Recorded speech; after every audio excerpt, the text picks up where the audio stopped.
of landslide have been cleared by PWD. The Vivekananda Sangha has felicitated the students who fared well in the HSSLC and SSLC exams 2024.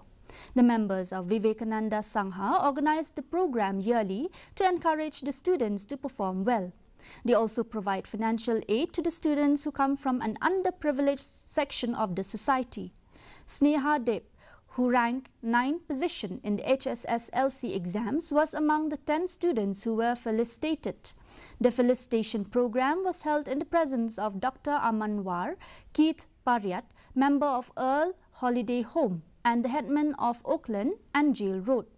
Dr. Amanwar felicitated the students and addressing the gathering said that hard work and dedication are the only means to achieve success.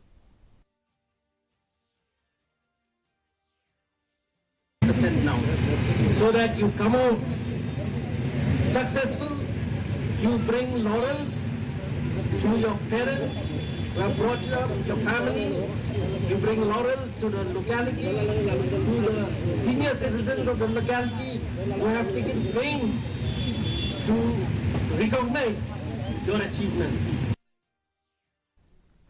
Srimanta